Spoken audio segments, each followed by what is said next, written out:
Hey there, welcome to the Freelance Cake podcast. I'm your host, Austin L. Church, founder of the Freelance Cake community. The goal of this show is to help full-time committed freelancers get better leverage. As the sworn enemy of busyness and burnout, I have no desire whatsoever to see you work harder. So I reveal the specific beliefs, principles, and practices you can use right away to make the freelance game more profitable and satisfying. So chill out, listen in, because the best is yet to come.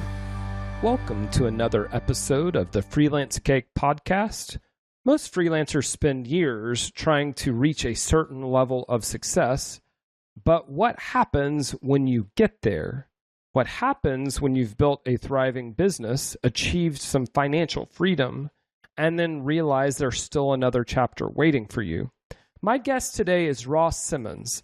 Ross is the founder of Foundation, a content marketing agency that works with some of the biggest B2B brands in the world, and the CEO of Distribution.ai. Before building those companies, Ross grew a multiple six-figure freelance business from a small town in Nova Scotia, proving that geography doesn't have to define ambition. In this conversation, we talk about reinvention, how Ross went from freelancer to agency founder to software CEO, and why he sees growth not as a series of career moves, but as the result of years of compounding effort, curiosity, and experimentation. Ross and I also deep dive into content distribution, which Ross argues is one of the last true competitive advantages. He explains why most content never reaches its potential, why fear keeps so many talented freelancers from promoting their work, and how strategic visibility can create opportunities far beyond what great work alone can accomplish.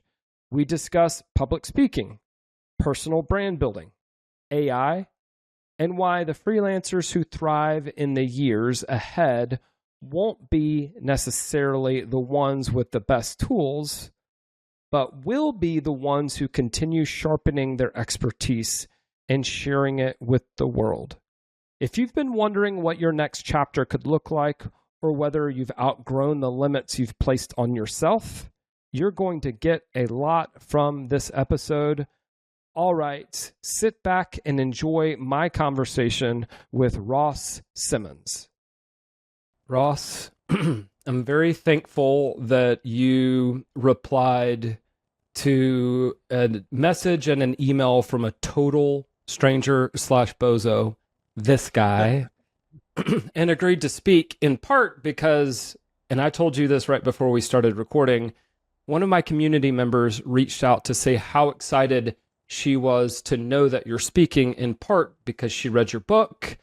Your thinking on content distribution totally changed her approach to her client work. You have an incredible story coming from a rather small town in Canada. Now you're the CEO of an AI-powered startup. There is so much here I want to unpack, but before we do, just give folks who don't know you maybe 2 minutes, the life of Ross in 2 minutes. Let's do it. Thanks for having me. First and foremost, really appreciate it. I am Canadian, born and raised in this small little community called Preston, Nova Scotia, population of about 3,000. Most people would know by its connection to Halifax, which is also a small place, and in Nova Scotia, which is also a small place, but either way, from a small place. All that said, from a young age, I've been obsessed with entrepreneurship. I sold do-rags out of my locker when I was about 14 years old. That was my first business. And that's when I fell in love with, I fell in love with capitalism way back then. And I was like, great, I can buy poutine for all of my friends because I'm selling do-rags. And I was super excited by that. That was my first biz. Then I fell in love with the internet. I started to sell a pair of jeans that I had bought on a school trip on this website called eBay. And then my mind was blown that somebody in Atlanta would buy a pair of jeans from someone in Nova Scotia. So then I continued to go down this internet path. I started a website. where I was writing about fantasy sports. Me and my sister started a video game website dedicated to a game called The Sims. At that point, we started to reach thousands of people every week. And I was like, whoa, this internet thing is crazy. And I started to go aggressively at my football blog. So I started to write about fantasy football. I was getting picked up by some of the big publications. They were quoting me and I couldn't believe it.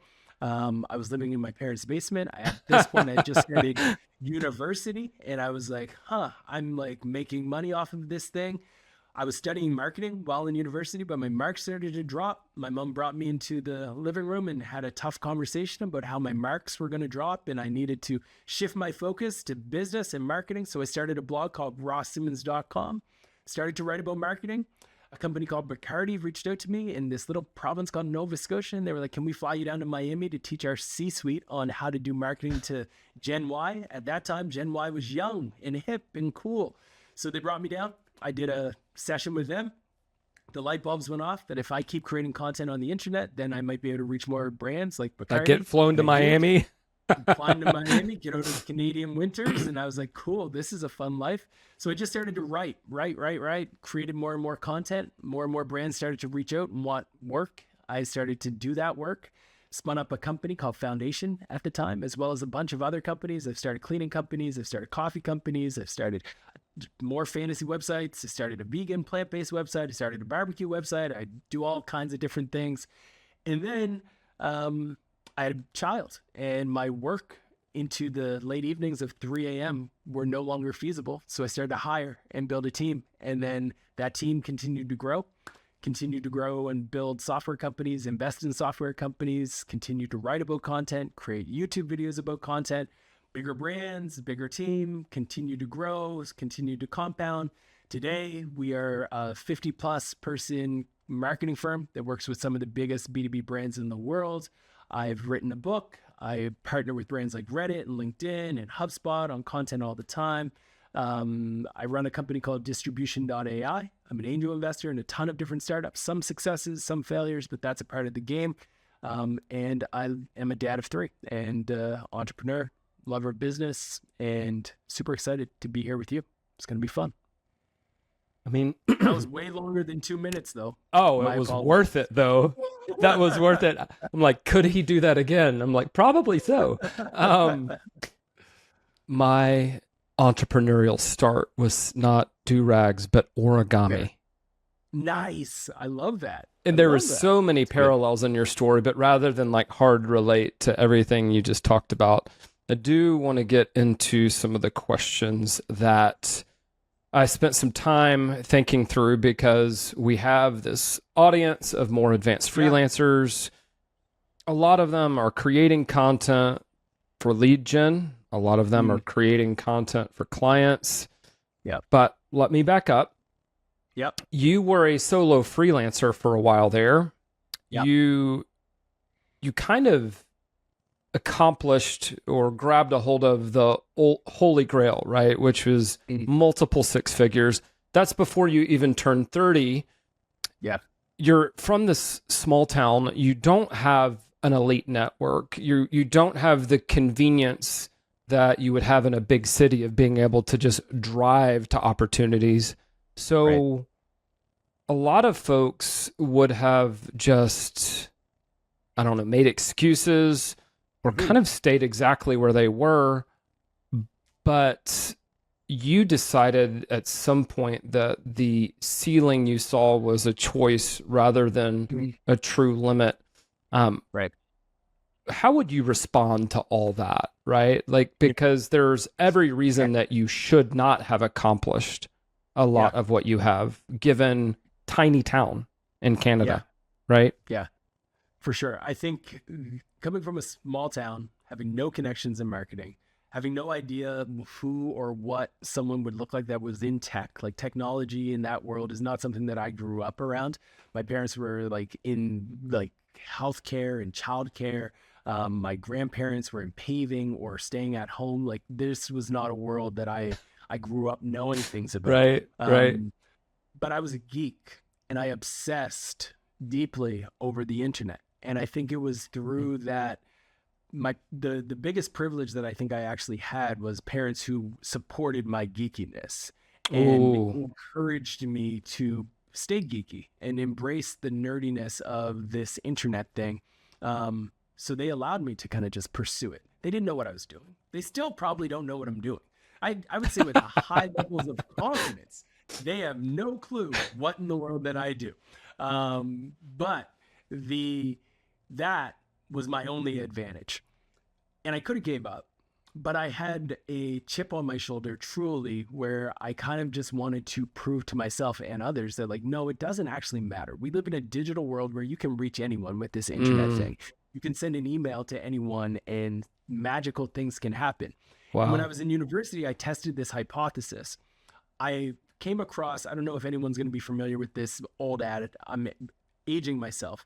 But originally when I came into marketing, I was obsessed with the movie and the show, Mad Men.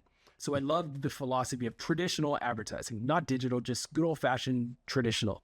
And there was a jingle about Band-Aid, and Band-Aid's brand got stuck on me. Like that jingle just like was, to me, creative excellence. So I found the creative director of that company and I reached out.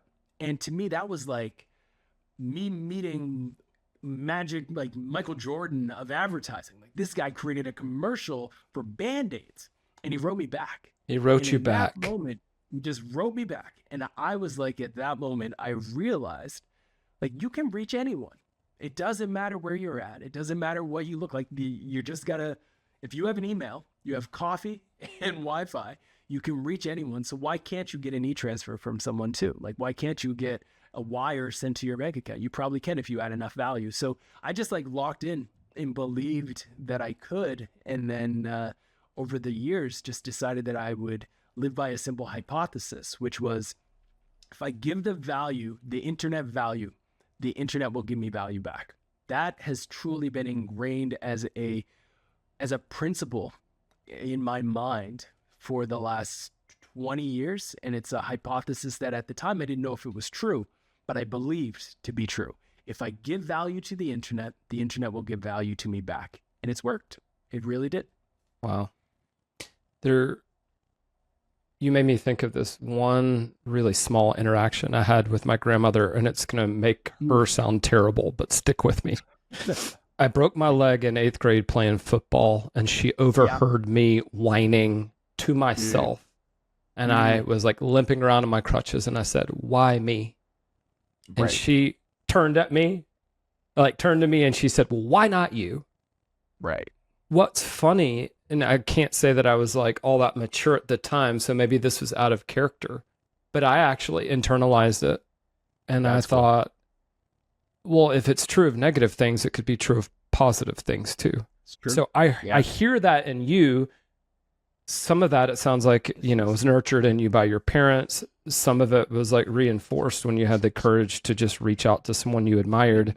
So do you see that why not me mindset sort of coming up around some other critical things that have happened across your career?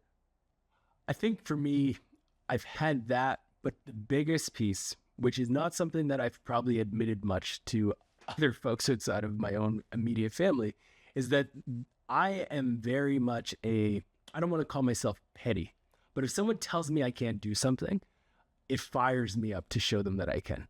And I have had a folder on my desktop for the past 15 years of rejection letters, of jobs that when I was just getting out of school and I was applying, people who said no. I have screenshots of emails where people say, "No, this will not work." I have comments on Facebook that I've screenshotted where people say, "You're silly, you're an idiot, this is dumb." The comments on Twitter, all of that stuff. I have a little folder dedicated to that. So whenever I feel like I'm doing too well, I can go into that and I can just get fired up to say, okay, let me show these folks what I'm good at. Is that healthy? Probably not. I don't think I should encourage people to do that. I don't think it's the right thing, but it's what I like to do and it fires me up. It's just like a nice little fuel that lets me do things at a high level all the time. What's the name of the folder? It's called the petty folder. It is literally it really is called the petty folder. That is amazing. And here's the funny thing about the way interviews go. That's going to be the thing that people take away from this. They're like, I can't just have a folder of like nice things that people have said. I need a petty folder too. But back to the real questions. So you went from freelancer to agency founder to software CEO. You don't think of this as like a linear career path. You think of things that have happened in your career more as compounding over time. What do you mean by that? And why does that compounding framing matter for someone who's 5 or 10 years into freelancing and wondering what's next for them? Yeah. Einstein said that compound interest is deservedly the ninth wonder of the world. And I believe that like when you think of your career, the more that you think of it in a viewpoint of compounding, scratch that. I say career. I think it's a life thing. I think you have to view your life in a perspective around everything that you do with intention compounds. And if you don't do things with intention, those will also compound. And instances and moments of exercises of choice will get you to somewhere. Whether it's where you want to be or not is connected directly to the activities that you take. So for me, the freelance path was always with a desired outcome, which was from a very young age, having as much control over my life as possible. Nice. I have always wanted to have control over my own life. So the initial desire to go into freelance capacity and to be a freelancer was I wanted to be able to start my job, start my work, and go to bed whenever I wanted and do whatever I want in between. And it compounded through a persistent commitment to doing things that I enjoyed. And I enjoy problem solving. I enjoy creation. I enjoy tinkering, building. I view the world of business in many ways as a game that we're all playing. And I view it in that, I forget who wrote the book. I think it's Simon Sinek, the like infinite game, like that concept also holds true to me, where if I can just constantly be in a state of joy because I enjoy the work, and it's not really viewed as work to me, I'm happy. And the compounding elements of it is rooted in that vision of how can I have complete control of my life? How can I add value to the internet or the world at large? And how can I ensure that at the end of the day, when I do take my last breath, I can look back and say, man, I played a fun game. I had a lot of fun playing it. I impacted people positively. Hopefully I left the world with more value than I extracted while I was here. If I can do those things, like I'm good. I'm good with the time I have here. Values. That's what I heard. Enjoyment, playing an infinite game, and not separating career from the rest of life, which is kind of an artificial separation anyway. It's true. Let's shift gears just a little bit and talk about content. Yeah. You said something, and you've been saying it for years, that's interesting. Most content collects dust. I think people will hear that and they will nod along and they're like, well, yeah, that must be true. But why does no one act as though this is true? We just keep on pumping out more content. Yeah. I think the reason why most content actually collects dust is because of a deeply human reason. I think everybody's afraid. I think most people are not they're not doing it intentionally, not allowing it. They're making excuses and saying they're too busy, but in reality, they're just afraid. They're afraid to get unfollowed. They're afraid to have real judgment and feedback of their work. They're afraid that somebody might unfollow them. And they're afraid that someone is going to talk about them behind their back, about them being a try-hard or something like that. It's all fear. I think everyone comes up with excuses like, oh, I'm too busy.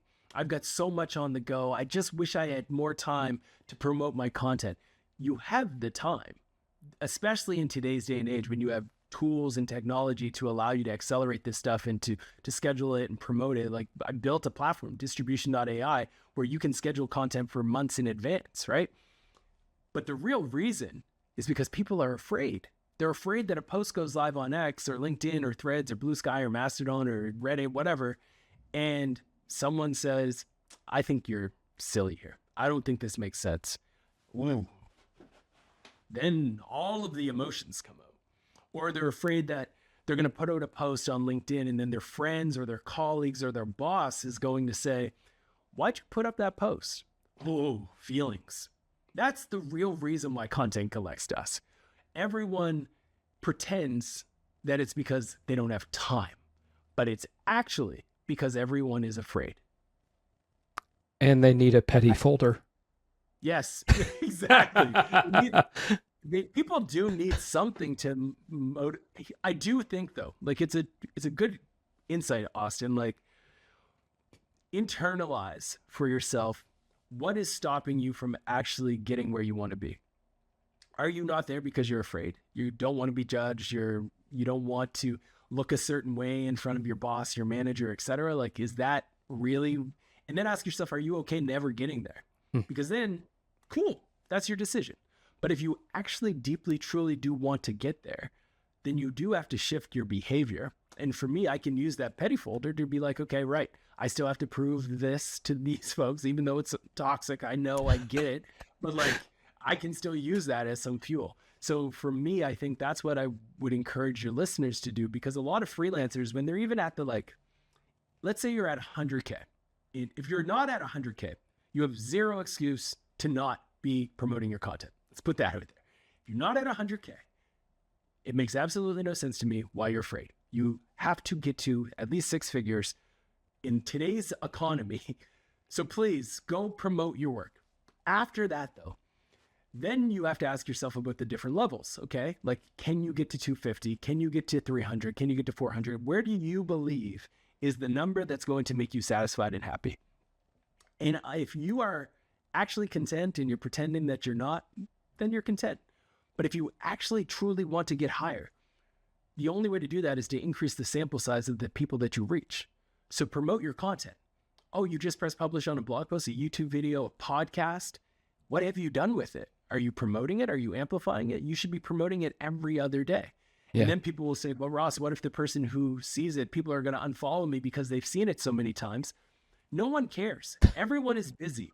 Everyone is busy. No one actually cares. If you share a post on Tuesday and then you reshare it 2 weeks ago, they probably weren't online. They were probably changing a diaper. Like, no one cares. They're busy. We've got other tabs opened, but we're all in our heads. So we just need to like separate that anxiety of what people think and just promote, amplify, distribute your work, and keep going. And if you do it for like literally 6 months, it'll change your life. Absolutely will change your life.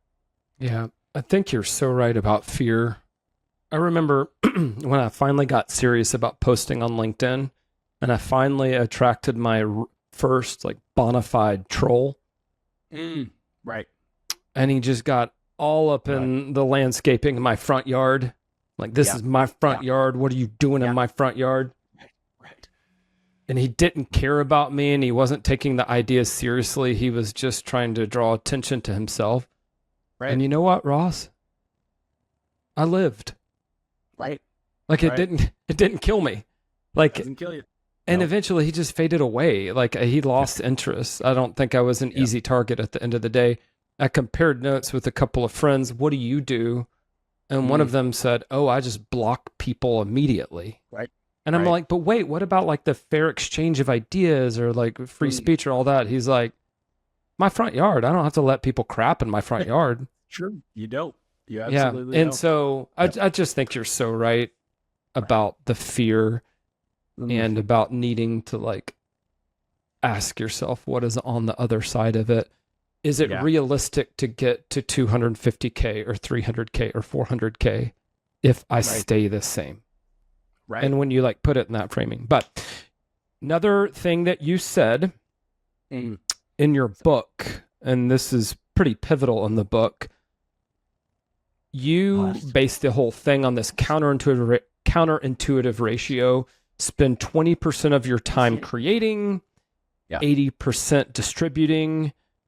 Most freelancers, and I will lump myself into this group, live this exactly backwards. What is the psychological reason for spending 80% of your time distributing 80% of your time creating? And what does someone have to do to flip it so that they're spending 80% of their time distributing? Creating provides a immediate dopamine rush. When you press publish on a piece of content, it feels great. You feel so good. You feel proud. You just spent time and energy, exertion, ideas, thoughts, some pain, some struggle, some curiosity, some rabbit holes, some late nights, some procrastination, some coffee. You had to go through the hero's journey to get to a complete objective of pressing publish. And then you're done. The world is yours. You can pop the bubbly, you can celebrate, you feel good. However, there's no results. There's no results when you hit publish.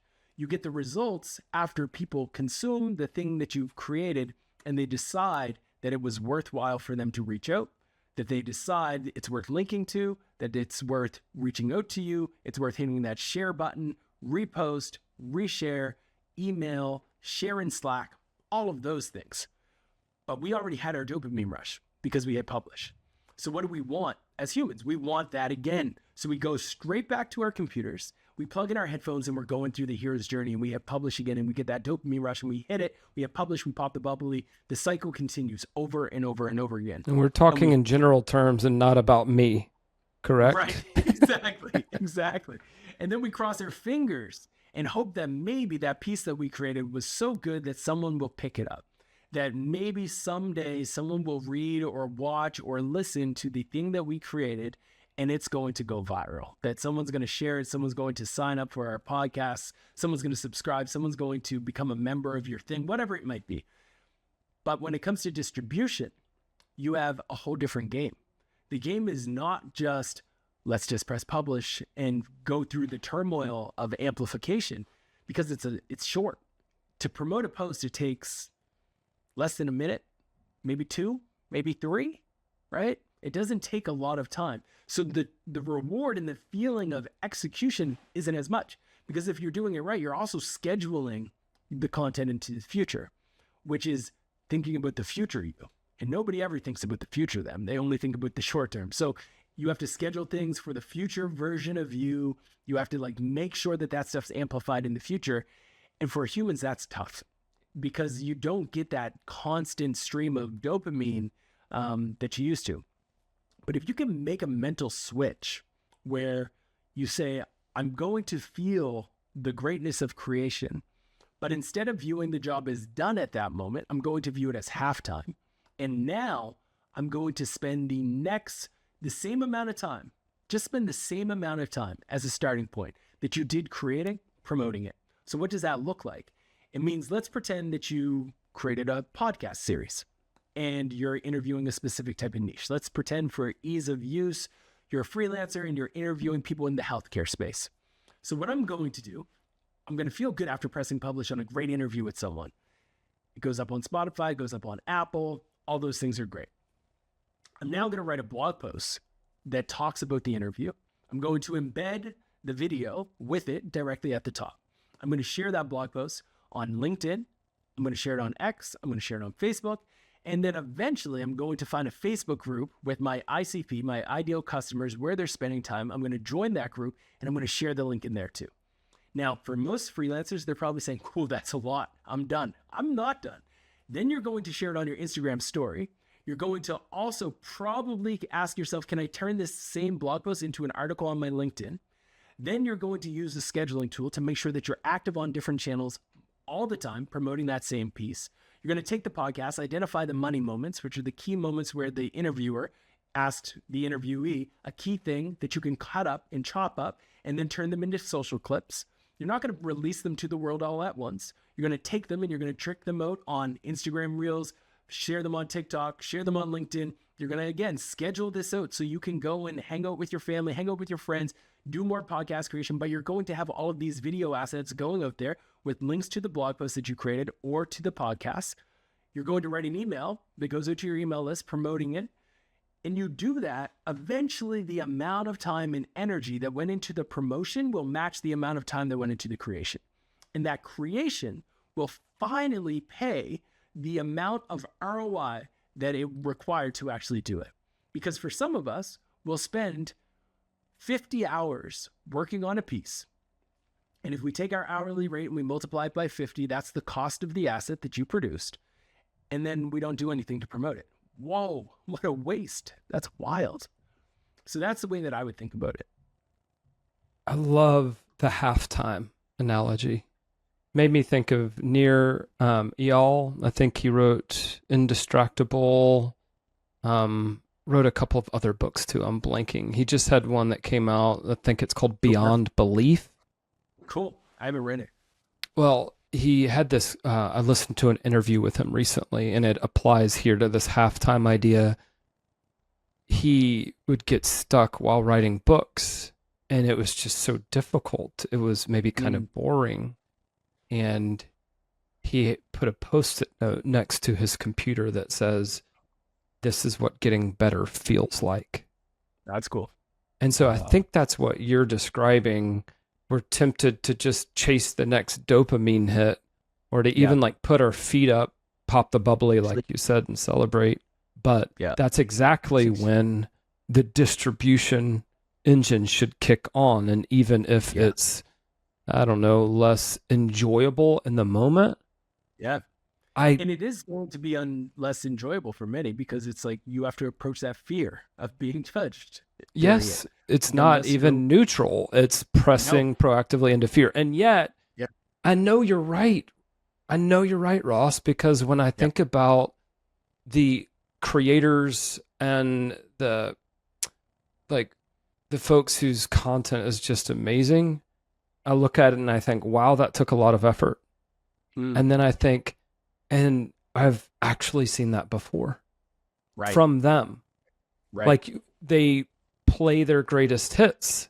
So I know the people I admire most who are getting the results I want are actually doing what you talked about. They're doing what you talked about. And I don't like it, Ross. I don't like it.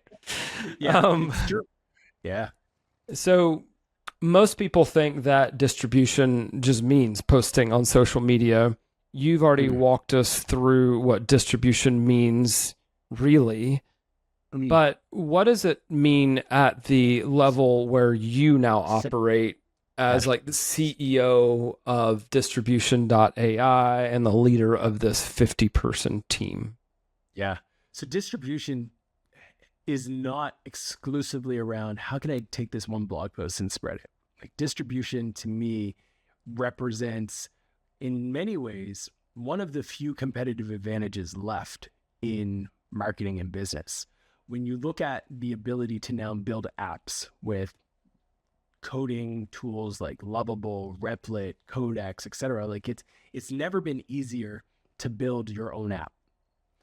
It has always been difficult to build a great distribution engine. There are great creators right now. There's probably some great freelancers right now listening to this that are better than 90% of the people in their competitive market, but they don't get even 10% of what the most distributed creator and freelancer in their space actually generates in terms of revenue. It's not because their work's not good. It's not because the other freelancer is some massive genius when it comes to the work. It's because they have better distribution. So true. Is the ability to reach the masses at scale where your sample size, your target audience is spending time, right? Airbnb versus VRBO.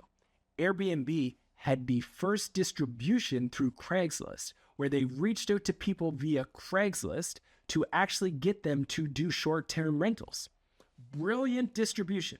Microsoft installs MS-DOS on all of the IBM computers through a licensing agreement, not realizing, or at least IBM didn't realize, they were giving distribution of that software to the millions of people who grew up on Excel. Newspaper companies had the best distribution strategy in North American history. Every single door had newspapers dropped off at their doorstep. People, young boys and girls, would run around dropping the newspaper off at doorsteps at every single home. Then the distribution channel gets disrupted. We get these little things called mobile phones. So you no longer get access to my door. So where does your revenue go? It evaporates because no one's willing to pay if I can't get the distribution access. But what rises? Advertising on mobile phones, because they have distribution to the people that the newspapers once had that they no longer have. So when anything can be created, the final opportunity that is existing for businesses and owners is distribution. That's why influencers are making millions of dollars and creating billion-dollar companies on the back of a YouTube channel that they created that connected with folks. And now they have Netflix deals. Distribution is the ability to guarantee reach through creation consistently, building trust, community, rapport, and understanding the nuances of the last thing that we all want, which is connection. Mm-hmm. So if you can recognize that humans will forever want connection and you can find a way to distribute your stories because of it, that's how you win. So long answer to a short question. So let me wrap it in a bow really quick. What is distribution? Distribution is the ability to take a story, an idea, a brand, a business, and get it consistently in front of the customer and the person that you want to reach, who will then turn that impact into a transaction for your business. What are the most underused distribution opportunities right now that almost nobody is exploiting? And I'm thinking about those more advanced freelancers and consultants who feel like they are their niche or market's best kept secret. Yeah, great question. In this market today, right now, and it seems like it's overkill and that everybody has been saying it, but the truth is no one has done it. Video content is the most underpriced approach to build relationships today. Video content is mispriced massively. If you can create video content and reach your audience through YouTube, through shorts, through reels, through clips, the opportunity today to do that is amazing for two key reasons. One, the platforms are incentivized to show videos because what do we as consumers want? We want video content. There's a reason why people watch movies and TV more than they read books. I built my entire career on the back of the written word, but I have come to grips with the fact that not a lot of people like to read. They'd rather watch a video. They'd rather listen to a podcast. People would rather passive consumption than active consumption. So if you can create video content today that serves your audience, serves your customers, I think podcast is also a high value one. If you can incorporate video into it as well, chef's kiss, that's the best. But video content is absolute gold today. Then the second thing is the platforms are incentivized to distribute videos because they get ad dollars. But also, remember what we talked around connection. Humans are more likely to connect with a human than anything else. And you know what you can't really fake yet? AI videos. It's close. It is very close, but it is difficult. It's kind of the one thing that I think there's going to be an increased demand for is video content because people want to stay connected to people. So video would be the number one on my list. And then I think there's a lot of niche channels, like going into communities specifically, I think is underestimated. If you can go into a Facebook group, if you can go into a Slack group, if you can find a niche forum, those spaces are also subreddits. All of those places I think are massively valuable too. Yeah, you talk about Reddit a lot, and I saw this crazy stat that Reddit now commands 40 to 45% of top 3 search rankings across a lot of B2B SaaS verticals, which is wild. Yeah. So what's actually happening there, and is there anything that you think freelancers, content strategists, marketers, even those of us who might see like a subreddit and think, that's where all of my would-be clients are hanging out, like, how should we be thinking about Reddit? Yeah, Reddit. I wrote my first digital book on Reddit back in 2016. And I got yelled at by a lot of folks on Reddit way back then for breaking the code to how to do marketing on Reddit. But the same philosophies then work today. And it's pretty straightforward. You find your audience and the customers that you want to serve. You're going to then become committed and obsessed with studying the types of content that they want. One of my favorite things to do is to sort the content by top posts and then analyze the top posts in a subreddit. Look for trends. What are the formats? What are the styles? What are the topics that they care about? Then you're going to ask yourself, can we create it but make it better? Can we create better content than what has existed in the past in these communities? And ideally, you're going to find something that's like 5 years old. Something that 5 years ago resonated with the community so deeply that everyone loved it. They said thank you in the comments. And then you're going to find a way to recreate that for the modern era. And then you give that to that community and watch how they respond. They will likely respond very positively. For freelancers, the best thing that I could advise you to do when it comes to Reddit is to not show up like a marketer, but instead show up as a Redditor first. Meaning have some fun. Don't take your brand too seriously. Ask questions, engage authentically, and ask yourself the same question that I mentioned earlier in this interview, which was, how can you add more value to Reddit than you take from it?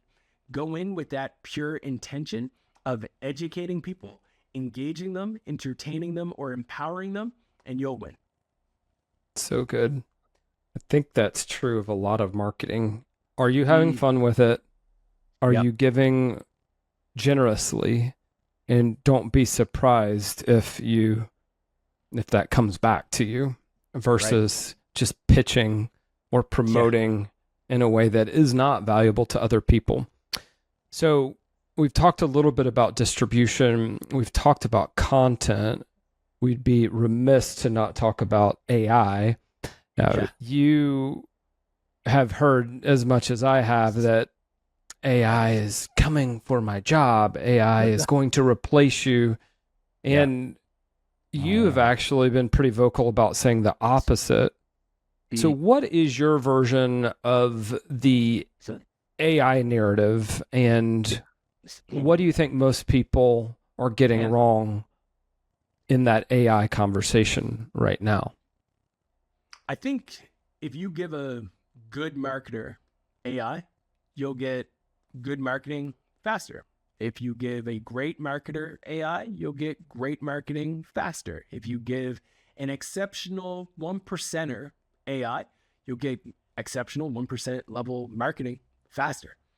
AI makes everything faster. However, if you're a bad marketer and you get AI, you probably are going to get worse.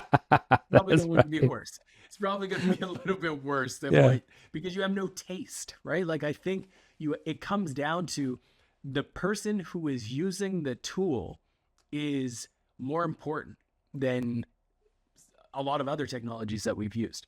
If you gave me AI and you said, use this AI to do open heart surgery, and then you gave AI to an actual surgeon and said, do open heart surgery, raise your hand if you want Ross to do that open heart surgery. You better not raise your hand. Not a chance, right? Like no one would do that. If you put experts, true experts behind these tools, the things you can do is amazing. Yeah. So my advice to folks is double down on learning your craft and becoming exceptional, and allow AI to facilitate your growth, your professional development, but you still need to learn the fundamentals. I spoke at a high school a few weeks ago and they were like, Ross, you're talking so much about AI. Like, can you tell the teachers that we don't need to do our homework ourselves? Like in the future, we'll just use AI. It's like, you need to understand the fundamentals of why 5 times 5 equals this. If you don't know those reasons, you can't check the hallucinations. That's right. A lot of marketers who are early in their career, I hope that we're creating cultures where those people can actually still learn the nuances of what they have to check. Because if you just allow the AI to guide the show, the hallucinations will kill you. I have seen so many people open up a ChatGPT, open up a Claude, open up a Perplexity, and they're like, hey, Claude, what should be my YouTube strategy? Without providing any data. The tool has no data associated with their subscription count, with what type of titles they're in, no competitive analysis. It doesn't understand the hooks that you're using. How in the world can you give a reco if you can't consume that content and don't have the data? So my advice to folks is, as marketers, learn your craft, understand your craft. That will make you still stand out, and let AI be your augmentation tool to go faster at doing the things that are repetitive in nature. What does distribution AI actually do? Great question. So every day, creators are pressing publish on YouTube videos, on podcasts, on blog posts, and then they get afraid and they don't promote them. So I said, you know what? Let's give them no excuse. Let's create a tool that learns their voice, learns their tone, and then with a click allows to connect to their YouTube feed, their blog feed, their podcast feed, and we'll write the LinkedIn post for them. We'll write the X post for them. We'll write the post for Mastodon, for Blue Sky, for Threads, all in the formats that are preferred for those channels, and help them put it on autopilot. So 2 days later, 4 days later, 2 months later, 6 months later, they are constantly on promoting the content that they produced. So that's what Distribution.ai does. It is a constantly always on platform that connects to your evergreen assets, the content you're producing, and then it will coordinate and schedule that content to be amplified. For businesses, it has a secondary model where the organization can connect it to their things, and then the team can be amplifying the content for the brand. So this whole sales team can be on brand, promoting and amplifying the blog posts as they go live, the YouTube videos as they go live, the podcasts as they go live, leveraging sales enablement and things like that. It connects into HubSpot, writes the email that can go into your HubSpot and distribute the blog content or the YouTube content or video content, whatever you've created. It also will write a blog post from any videos that you create. So again, I talked about earlier around how if I create a YouTube video, I would embed that in a blog post. Distribution.ai will write the blog post for you. And it's all built on the back of the 15 years that Foundation has done this exact type of work for our clients. We used to listen to clients' YouTube videos, find the money moments, chop them up, turn them into clips. We would write blog posts about them. We would do all of that. And Distribution.ai essentially is the alternative where it can be done through software. So is it a given that somebody would start with a long form piece of content? Yes. Yeah. Okay. It starts with long form content, or you can upload a thought, an idea, and it can turn that into a longer form piece of content. So we have a functionality where some folks will upload like a case study from a PDF, and then that case study becomes a new asset and gets transformed into the LinkedIn post. There wouldn't be a link with it, but we'll turn it into a social post that sounds great and talks about it. What I like about that is that there assumes that model assumes there's already some taste that has sort of seeped into an idea or a long form piece of content or stories, or I've started thinking in terms of dirty fingerprints, like my humanity, my imperfections, my weird turns of phrase, the fact that I sometimes slip and say y'all because I live in Tennessee. But I think that's actually a good segue to the next question I had for you. You've said that AI won't kill the expert, but it will kill the average.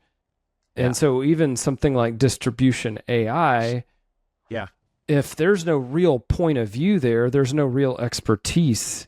It's not like Distribution AI is going to magically create great content, but sounds like Distribution and also other AI tools will certainly make certain freelancers and consultants more powerful. Let me change the question a little bit.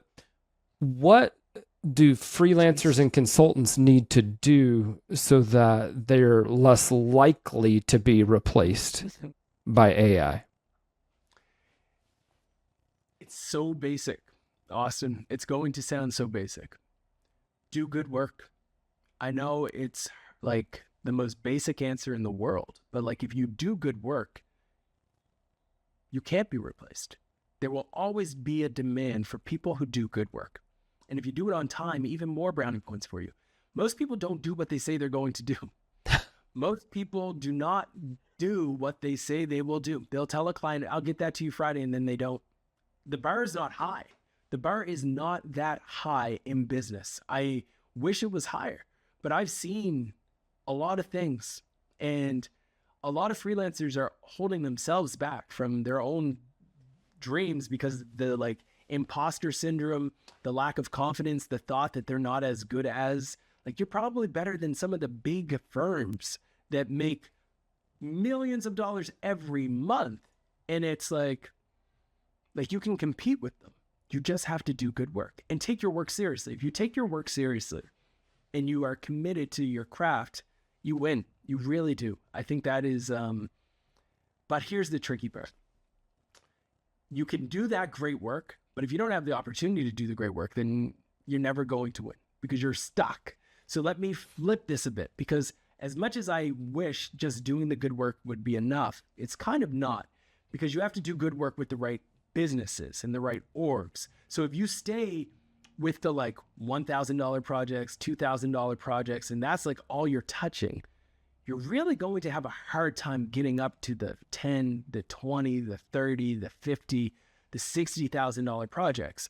So how do you get through that? You have to get through that by saying, okay, how can I position myself with high value clients to do good work and then capture some of those budgets and capture those? You do that by being intentional with creating clear examples and stories around how good you are. So the evergreen style, you create long-form content talking about your work. You create long-form content talking about how you think, showing how you think, whether it's video, podcast, blog posts, etc.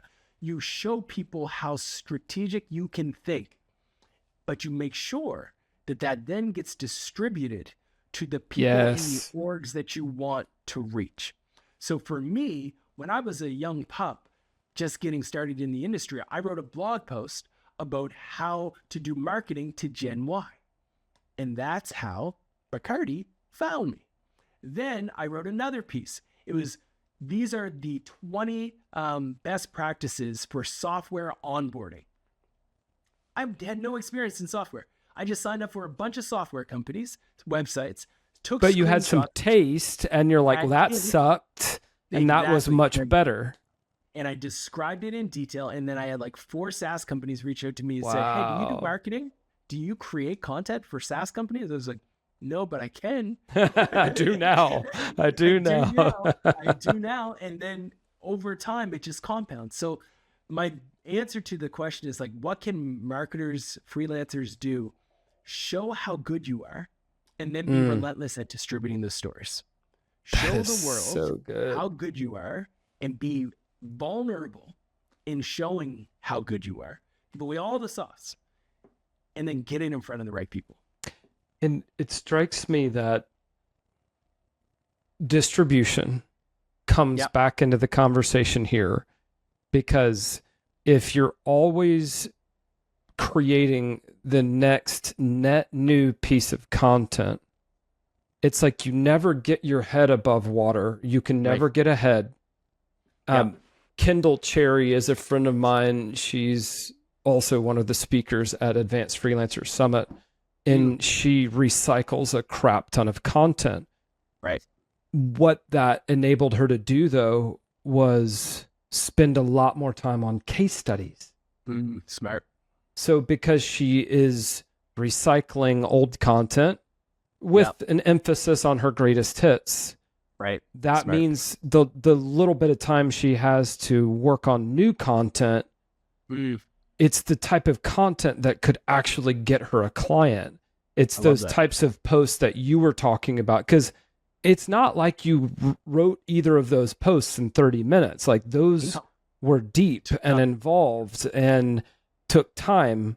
So I think a lot of freelancers and consultants actually get caught in this negative flywheel where they can't go study Reddit. They can't write the next banger. They can't write the highly strategic case study. They even maybe don't have time for like distribution, maybe sending that case study to 20 highly targeted SaaS companies, being like, hey, I wrote this post about great onboard. Anyway, I'm talking too much because you got me excited, Ross. You got me excited. So you talk about, well, I have several more questions before we end. Maybe we'll do them a little bit more rapid fire. I don't want to miss out on these ideas. On the rest. Let's do it. No, I mean, it's like, I think we could talk for 5 hours, but I can't afford you to pay you what you're worth for 5 hours. So, you've talked a lot about how public speaking has been a really important, maybe even the single best investment you've ever made. Yeah. What's the argument there? Yeah.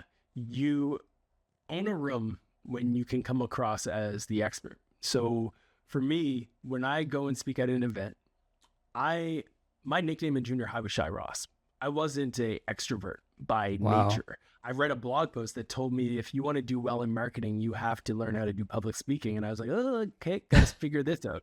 So I signed up to speak at a local event. I got on stage. I sweated through my shirt. It was a lesson. It was a white shirt. Horrible decision. No. Everyone could see everything. But I didn't stop signing up. I kept signing up. And what happens in a speaking engagement, if you are good and you are successful on stage, is it makes networking for the introvert inside of me to be me. Because I go on stage, I do my thing, and then I have friends. Everyone in the event is officially my friend if I delivered value on stage. So I don't need to wait in a corner and like hope that someone will come up to me. Because I'm public speaking, the whole room knows me. And then afterwards, I start to continue to get emails and messages from people. My first publicly traded company that ever worked with Foundation, this was after the early stages of like small engagements. But the first 250 grand business account that we closed came out of a speaking engagement where I went on stage, I added as much value, they sent me a message, and that was the deal. So public speaking is game changing. Authority, rapport, there's that halo effect. And I have to think that your book or books may have created that same effect. It's really hard to say that someone isn't an authority if they are on a stage in a room full of people. Okay. Last question. You've said the only thing a freelancer should be worried about is whether they're better today than they were yesterday. Not as a marketer, but as a person. That is a much bigger frame than we typically see on LinkedIn, where I spend a lot of my time. Not very many people are talking about integrity or character or becoming a better person. They're talking about writing better hooks. What do you actually mean by that? And why do you think like becoming a better version of yourself belongs in any conversation where freelancers or and consultants are thinking about what's next and how to reinvent themselves? I believe we go through this life once. And at the end of the day, we're all going to end on a bed, maybe, hopefully, taking a last breath, hoping and wishing that the journey that we had was great. And if you can't constantly be pushing yourself to maximize your time here and add value and be good and do good, like I have a hard time thinking through how you will be successful as a freelancer, because you have to be willing to serve your customers, your clients, your team, hopefully those in your family, your circle. And if you do that, you just get more joy out of the entire game and the entire journey that you go through life. So for me, I think if you can constantly look at your calendar and ask yourself, okay, am I better than I was yesterday? The answer might not always be yes. Let me throw that out there. You might not always be better. But if you can say, tomorrow I'm going to try to be a little bit better and get back on it, that's great. Keep going. Like, it's such a chaotic world that we live in, but it's also a beautiful world. So with the chaos and the beauty, just like push yourself to constantly improve yourself, serve others. And I don't think you can not have fun in this journey. Yeah. It's like there are so many things that we can't control. Right. But we can avoid regret. I don't know that I've ever regretted improving a little bit. Right. Where can people go to connect with you online and find out more about Distribution.ai? Yeah, so I'm on all your favorite platforms. You can find me if you do a quick search for Ross Simmonds. I also have a podcast if you want to hear more audio versions from me, Ross Simmonds Show. It's definitely what I would encourage folks to listen to if you want to get a deeper insight into like how I think and what I'm thinking. I release a lot of my unfiltered thoughts directly on that podcast. But I also have a website, rosssimmonds.com, and you can definitely check out distribution.ai if you want to hear more from me there. And Austin, major kudos to you. I think you're adding value to the freelance community every day with the work that you guys are doing and putting out there to the world. So keep doing it. And thank you, listeners. I hope you all got a lot of value, and drop Austin 5 stars on Spotify or Apple, whatever you listen to get your podcasts. Thank you, Ross. What a joy to be with you today. Hey, before you go, let me invite you to join our community for more established, advanced freelancers. It's called the Freelance Cake community. One member named Michelle had this to say: "I'm just so impressed by the quality of the conversation that's happening in the group. The in-depth questions, experiments, and thoughts being shared are just so refreshing. In the other communities I'm a part of, it's all beginner questions, which is fine, but it's awesome to find a more advanced space where it's okay to ask more advanced questions." Thank you, Michelle. Here's a little more about the community. Each week we do live group coaching and live co-working. You get access to a massive resource library and obviously the community itself, which we host using Circle. Of course, the people are the best part of all this. It really helps to surround yourself with smart, accomplished, and optimistic people who are out there taking risks and building the businesses they really want. If that interests you, visit freelancecake.com/community to learn more and apply. You can find that link in the show notes. I hope to see you there.